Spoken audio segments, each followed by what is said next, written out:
Welcome to the Genius Dog Challenge, the interview series. My name is Shani Dwar from the Family Dog Project. I'm super excited to introduce today's guest, Victoria Stilwell. She's one of the world's most renowned dog trainers.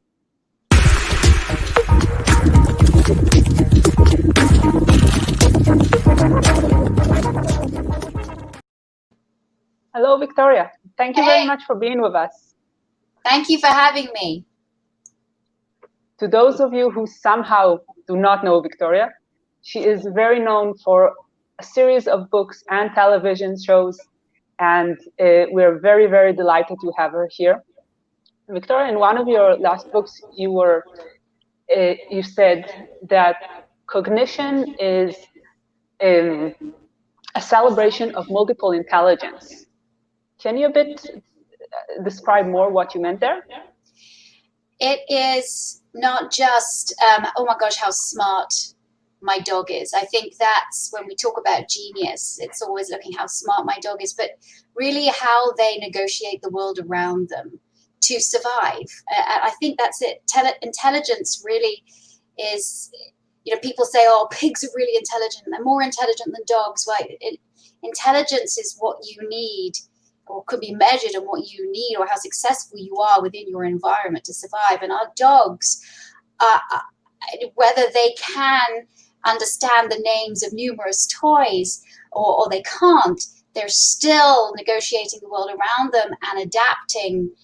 And for me, that's their genius, is because they are, I truly believe, the most adaptable domestic species on this planet. Mm-hmm. That's amazing. Thank you. And do you think there's like a connection between the motivation level and I would say trainability? Because a lot of people are telling you, oh, my dog is super stupid, he won't sit. And the dog then goes, open the door and goes away. And I'm like, he's not, he just opened the door and left, you know? So there's not, what do you think about this? Yes.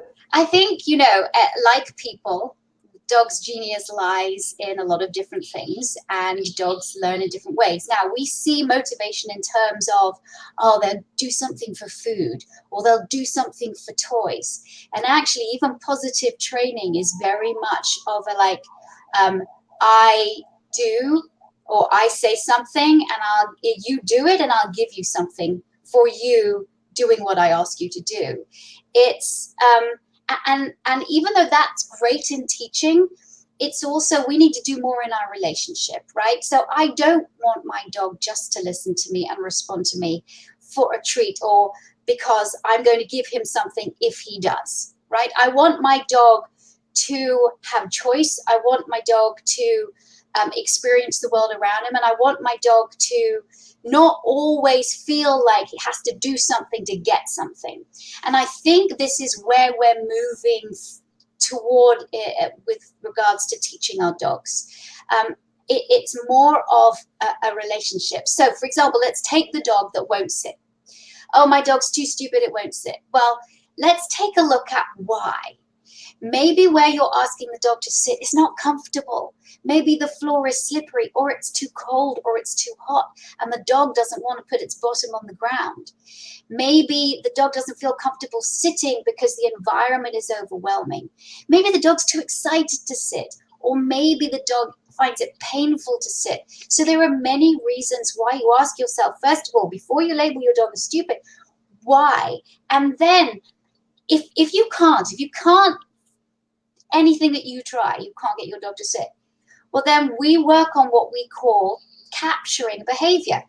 So if we see something, we don't ask the dog to do it, but we see the dog sitting, we go, yes. And we can just mark it with a yes, or we can give food, or we can give toys. We can just give praise, because every dog sits. So we really have to, I think, pay more attention about what we're asking, where we're asking it, when we're asking it, and if the dog doesn't respond, why? And motivation is all about feeling good about yourself, right? We can motivate dogs to learn with all kinds of rewards and things, but you've got to feel good. In order for motivation to work, you've got to feel good about it. Of course. And then there's maybe a bit the flip side of this, because you said also in the book that sometimes too much play can be distractive. So how would you assess like the right amount of motivation? Yes. So if you want to teach your dog to learn something, a very simple behavior like lie down or sit or stay, then sometimes if you are asking for an action where you don't want the dog to move, right? So sit is an action where you're basically asking the dog to sit in place and stay still. Stay is an action where you're asking the dog to either be standing or sitting or lying down in a place and stay still. Lying down is a still. So if you're using a lot of toys, then that's going to be, and the dog likes chasing toys and gets very excitable around toys, that's going to be really hard for the dog to like inhibit its behavior, to be able to sit and stay and lie down if you're using toys. And that's why positive trainers like myself, we use food a lot. But also we understand that the using food is that we've got to use the level of food that we think is going to motivate the dog but not overexcite the dog. So for example, I'm not going to use my jackpot rewards such as a beef or something or steak or delicious chicken for a dog that gets too excited by it, because then they will not be able to learn. So the treats, every treat that you use has value, and you have to find the right value of food so that your dog doesn't get too excited about it, so your dog can inhibit its behavior to do things you ask. So toys can sometimes overexcite dogs. If toys and food are not working, we use life rewards. So for example, hey, I'm going to open the back door, give me a behavior that I like before that door opens. So if the dog then offers me a sit, the door opens and it can go outside. That's a life reward. Ah, that's very nice. So you can, it's, you're going out of the box of the normal tools that most trainers would use, the food, toy, petting, that stuff. Yes.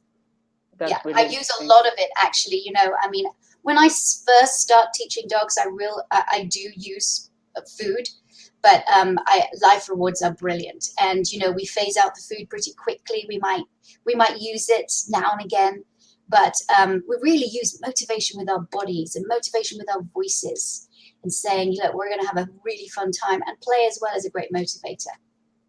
And of course, the life rewards is what we have at the end of the day, always. I mean, Always. these are the things that are anyway part of our routine with the dog. So this is what we have handy anyway. Yes, it is. Or it's there in everyday life. And actually, you're rewarding your dog all the time, right? Even if it's behaviors you don't want. So you could be reinforcing negative behaviors. I find this a lot with people when they're playing with puppies, for example, and they're allowing the puppies to bite them, and because they're playing rough with them, and then they get annoyed when their puppy's starting to bite them and nip them, and then do the same with the kids and stuff.